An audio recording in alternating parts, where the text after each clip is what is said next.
وانا عايزاكي سريعا كده قبل ما نختم. معظم الشغل ده احنا اتكلمنا عليه، انا هسال اسئله سريعه. هل دي حاجات حقيقيه؟ لان الرسول عليه الصلاه والسلام قال تختموا بالعيد، فناس كتير بدات تدور ورا العيد. ده عيد حقيقي. ده عيد حقيقيه. تمام. وده برضو احجار، ده حجر الفانوس الطبيعي برضو، وبرضو نفس الكلام ده برضو حضرتك. انت كده ماسكه الفرعوني مع انا بدات كده افهم شويه. الدلات دي ملفته بالنسبه لي قوي. ده ايه، رخام ولا ده ايه؟ ده عاج. ده عاج. ممكن نشوف واحده حضرتك؟ ده عاج، ده برضه نحاس مصري فضه، وده عاج. ما شاء الله، حلو قوي، حلو بجد بجد. يعني حتى الاختيار في الالوان ده جميل. طيب في حاجات ورايا كده، دي انسيالات. ايه ده بقى الكبير ده؟ ايه ده؟ الجعران. لا انا عارفه ده الجعران، دي دلايه مش مداريه. لا مش مشكله، هناخد غيرها. بصي حضرتك اهو، بصي انا بس عايزه اوريكي اللي ورا. مش البس دي كل ده هلبس. ده لا، ده في ناس بتطلب مني الحاجات الكبيره دي، بتحبها. في ناس معينه بتحب. والميداليات دي انا حاساها فضه. الميداليات الفضه غاليه جدا. لا انا عملتها نحاس مش فضه. مش باينه خالص. لا ما انتوا بتعمليها معامله الفضه. انا مش عايزه الحلقه تخلص. انا مبسوطه جدا، معجبه بشغلك، معجبه بطريقه كلامك. اتمنى ان كل ست مصريه يكون عندها ثقه مدام هرمين في حلمها وفي نفسها.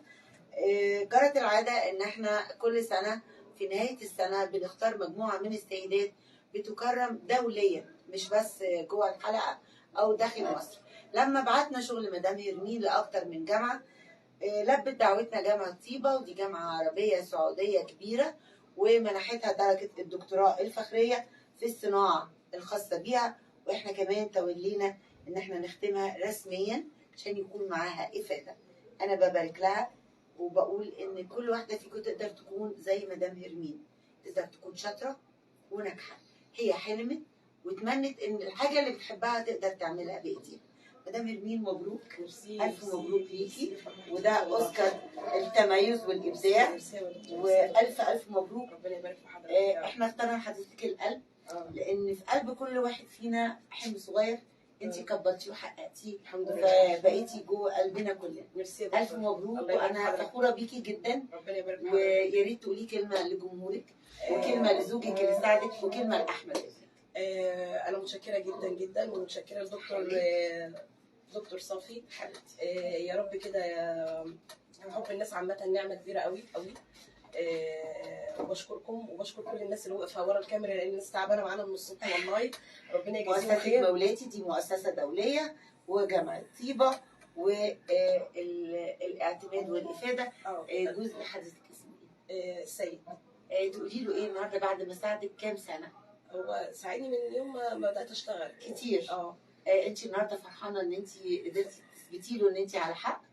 احمد بقى احساسه ايه بماما دلوقتي؟ احمد طبعا انت عارفه، يعني هو فخور بمامته قوي، بس برضه يعني انت عارفه بقى الشباب المصري عامه او الشرقي عامه، يعني عنده حته الغيره. ماما يعني ماما ايه، ماما انت بتعملي ايه؟ يعني ما كانوش حد بيديني الاحساس ان انا ممكن اوصل. بس احنا يعني واحنا بنعمل حلقه ناجحه زي دي وبنختمها ختام حلو زي ده، ايه سبب الطموح؟ الفرحه. يا رب دايما فرحانه، ويا رب دايما مع بعض. مدام هرمين هي السيده الاولى اللي بنختارها في 2022 عشان تكون من عظيمات مصر اللي هيتكرموا في شهر مارس. الف مبروك، دايما مع رب نلتقي مع كل نجاح. بكره احلى لما يكون كل واحد فينا حلمه مشروع ويقدر يحققه. شكرا جزيلا، ومساءكم صافي.